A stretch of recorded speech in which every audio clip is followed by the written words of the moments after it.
आइए एक बहुत ही सुंदर पोएम है, बहुत ही सुंदर कविता है, उसको जानते हैं और समझते हैं। ये कविता लिखी है खलील जिब्रान ने, किसी कोई उन्हें खलील गिब्रान भी कहते हैं। उनकी पोएम है, इतनी सुंदर है पेरेंटिंग को लेकर। आइए मैं एक एक लाइन पढ़ती जाऊंगी और आपको उसमें उसका बताती जाऊंगी। तो उनकी पहली लाइन है, your children are not your children.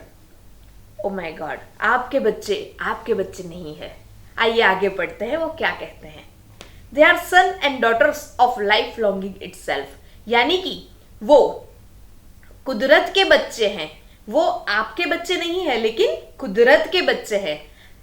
They come through you but not from you, यानी कि वो इस दुनिया में आपके द्वारा आते तो है लेकिन आप उसे नहीं बना रहे, कोई और उन्हें बना रहा है। And though they are with you but not with your thoughts, और वो आपके साथ तो है लेकिन वो आपके विचारों के साथ नहीं है। क्या आप सभी लोग ये मानते हैं कि आपके बच्चे आपके साथ रह रहे हैं, आपके विचारों के साथ कभी नहीं। For they have their own thoughts, उसके लिए उनके पास अपने खुद के विचार है, अपनी खुद की कुछ मान्यता है जिसके साथ वो जी रहे हैं। You may house their bodies but not their souls, आप उसके शरीर को तो बांध सकते हैं लेकिन उनकी आत्माओं को, उसकी आत्मा को, उसके शक्तियों को नहीं बांध सकते। आप उसको कह सकते हैं यहां जाना वहां मत जाना, ये करना वो मत करना, इसके साथ बोलना उसके साथ मत बोलना, अभी टीवी मत देखना, अभी पढ़ाई करना, लेकिन क्या आप उसके विचारों को बांध सकते हैं कि वो क्या सोच रहे हैं अभी? कभी नहीं। For their souls dwell in the house of tomorrow, उसकी जो आत्मा है, उसके जो विचार है वो भविष्य में घूम रहे हैं और कहीं ना कहीं घूम रहे हैं। उसके जो विचार है वो ऐसे भविष्य में घूम रहे हैं जिसकी हम शायद कल्पना भी नहीं कर सकते। यहां कवि आगे कहते हैं, which you can not visit not even in your dreams, यानी कि हम सपनों में भी वो जो सोचते हैं वहां पे घूम नहीं सकते। क्योंकि अगर आपने देखा हो तो एक बच्चा आता है, छोटा सा बच्चा कहता है, पापा पापा मैं तो ऐसी कार बनाऊंगा जो हवा में उड़े, पानी में तैरे और रोड पे दौड़े। उस पे हमें हंसी आती है, हम कहते हैं छोटा बच्चा है कुछ भी बोलता है, लेकिन मानो ना मानो जब वो बड़ा हो जाएगा तो शायद ऐसा कुछ दुनिया में आ भी चुका होगा।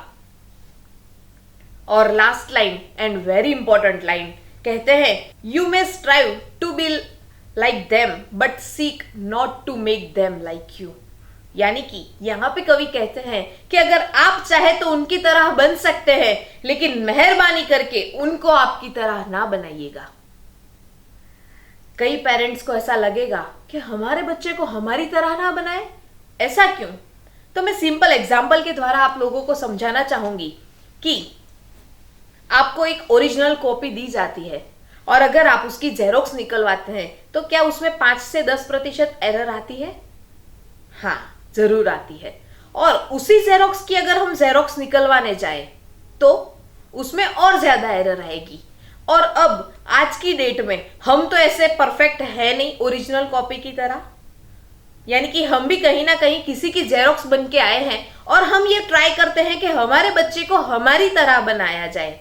एक तो हम परफेक्ट है नहीं, ऊपर से हमारे बच्चे को हमारी तरह बनाना चाहते हैं। और अभी हमारे बच्चे के लिए कहे तो हम सभी लोग ये मानते हैं कि हमारे बच्चे भगवान का रूप है, हमारे बच्चे कुदरत की दी हुई एक भेंट है, एक गिफ्ट है जो कि 100% परफेक्ट है और हम उसको बदल के हमारी तरह करना चाहते हैं, यानी कि एक परफेक्ट चीज को बदल के किसी इम्परफेक्ट चीज की ओर ले जाना चाहते हैं। इसीलिए कवि ऐसा कहते हैं, अगर आप चाहे तो अपने बच्चे की तरह बन सकते हैं। एक बच्चा कितना इनोसेंट होता है, कितना भोला होता है, अगर उसको हाथ में लेके हम ऊपर उछाले तो नीचे आते समय वो हंसेगा। लेकिन अभी यही सीन आपके लिए सोच लो कि अगर आपको हाथ में लेके कोई ऊपर उछाले तो नीचे आते समय आपको कितने विचार आएंगे, पकड़ा नहीं तो, गिर गया तो, ये हो गया वो हो गया तो।